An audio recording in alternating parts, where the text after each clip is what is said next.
You think you're tough. You work out, you eat well, you sleep 8 hours. But ancient humans would have left you in the dust without even trying. Here's the thing nobody tells you in a fitness ad.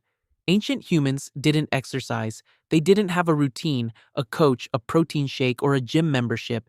And yet, when researchers study skeletal remains from tens of thousands of years ago, they find something that stops scientists cold: bones so dense, so structurally reinforced, that modern human bones look almost fragile by comparison. Let's talk about what that actually means. Bone density isn't just about calcium, it's about how much mechanical stress your skeleton has been placed under repeatedly over a lifetime. When you apply load to bone, real, sustained, unpredictable load, the body responds by laying down more bone tissue. It thickens, it strengthens, it adapts. This is called bone remodeling, and ancient humans triggered it constantly just by existing. Archaeologists studying Neanderthals found that their arm bones were asymmetrically massive, particularly the dominant arm, in the same way that professional tennis players today develop one arm significantly larger than the other. But Neanderthals weren't playing tennis, they were thrusting spears into large prey at close range. Every single day. For decades, the bone adapted accordingly, and it wasn't just bone. Studies on ancient human remains from the Pleistocene, that's anywhere from 2.5 million to about 11,000 years ago, show muscle attachment sites so prominent, so deeply carved into the bone, that they indicate sustained muscular force far beyond what most modern humans ever generate. When a muscle pulls on bone hard enough, long enough, it leaves a mark. Ancient humans left deep marks. This wasn't genetics in the way we usually think of it. These people weren't born superhuman. They were forged by their environment. A child growing up in a hunter-gatherer band walked an average of 9 to 15 kilometers per day just as part of normal life. Not a training run, not a step goal on a wristwatch, just life, carrying loads, climbing terrain, crossing rivers, hauling carcasses. By adolescence, the body had already been shaped by years of relentless functional movement, and the variety mattered enormously. Modern gym workouts, even good ones, tend to load the body in predictable, controlled patterns. Ancient movement was chaotic, reactive, and full body. Climbing a tree to escape a predator uses different muscles than digging out a root, which is different from carrying a child on your hip for 6 hours, which is different from throwing a stone at a moving target. The nervous system and the musculature were both being trained in ways that no modern program fully replicates. There's a concept in biology called the use it or lose it principle. Modern humans have largely lost it, not because we became genetically weaker, but because we stopped using our bodies the way they were designed to be used. Our skeletons are thinner, our grip strength is lower, and our aerobic baseline has dropped, not over thousands of years of evolution, but within just a few generations of sedentary life. The blueprint is still there, the environment just stopped demanding it. If ancient humans were physically impressive, their cardiovascular capacity was something else entirely. We tend to imagine ancient people as sprinters, short bursts of panic when a predator appeared. But the real story is almost the opposite. Ancient humans were endurance machines, and that endurance was one of their most lethal tools. Persistence hunting is one of the most extraordinary behaviors in human evolutionary history, and it's still practiced today by a small number of groups in southern Africa. The idea is simple and brutal. You don't outrun your prey, you outlast it. Humans, almost uniquely among mammals, can maintain a moderate running pace for hours without overheating. We sweat. Most mammals don't. They pant, and panting requires slowing down or stopping.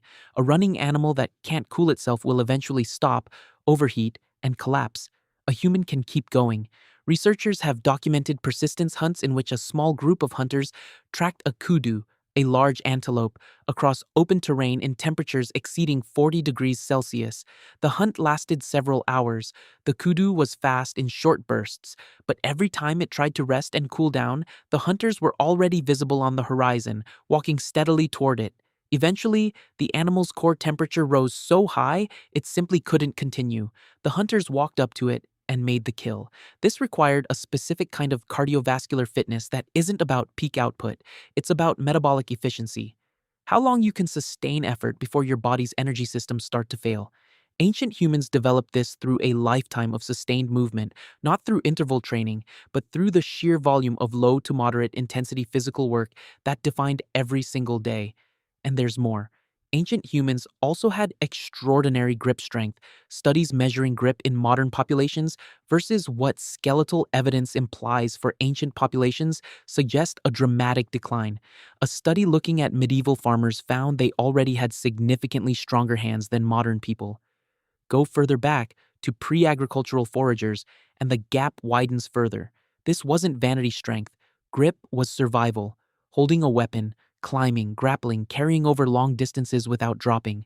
The heart itself adapted to this lifestyle. Modern sedentary humans often develop what cardiologists call a stiff heart, one that doesn't fill and empty as efficiently as it should. Indigenous groups who still live active hunter-gatherer or subsistence lifestyles show significantly lower resting heart rates, better cardiovascular flexibility, and lower rates of hypertension even into old age.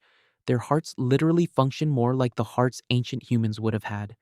We didn't lose this capacity because evolution took it away. We lost it because we stopped asking for it. The body is extraordinarily responsive. It will build what you demand of it.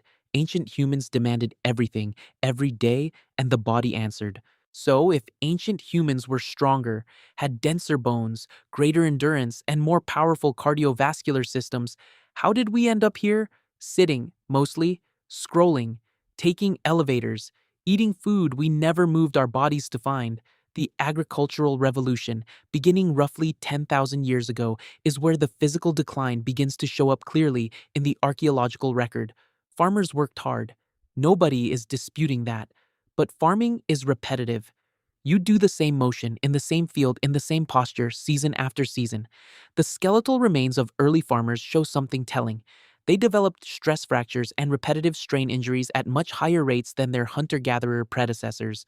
The variety disappeared, the unpredictability disappeared, and with it, the full spectrum physical development that made ancient foragers so formidably capable. By the time you reach industrialization, factories, desk work, mechanized transport, the decline accelerates sharply. We went from a species that moved continuously through complex natural terrain to one that sits in chairs for 10 or 12 hours a day. Our spines were not designed for chairs. Our hips were not designed for prolonged sitting. Our eyes were not designed for screens at fixed distances. These aren't dramatic evolutionary mismatches that take thousands of years to cause problems. They cause problems within a single lifetime. And here's the most unsettling part of all this. We are not biologically different from those ancient humans. The genome hasn't changed meaningfully in 50,000 years. The hardware is identical. The operating system is the same. The difference is entirely environmental and behavioral, which means the capacity for that strength is still inside us. We just systematically stop asking for it the moment we're born into a world that doesn't require it. Research on modern populations that still live subsistence lifestyles, communities that walk long distances, carry loads, build their own shelter, grow and hunt their own food, show physical profiles dramatically closer to ancient humans than to the average person in a wealthy, industrialized nation. Same genetics, completely different outcomes. The body listens to what life asks of it. This doesn't mean ancient life was better. Ancient humans faced infections, injuries, famine, cold, and violence that most of us will thankfully never encounter. Life expectancy was brutal. The point isn't nostalgia. The point is that we've made a trade, and most of us have never stopped to look clearly at what was on both sides of that trade. We gained safety, comfort, abundance, and time. We lost the physical competence that comes from a life lived in genuine contact with the world. That's not a moral failure. It's just the deal modernity offers. But knowing the deal exists is the first step toward deciding how much of it you actually want to accept. If this made you think differently about your own body and what it's actually capable of, hit subscribe. There's a lot more of this kind of thing coming. Drop your thoughts in the comments below.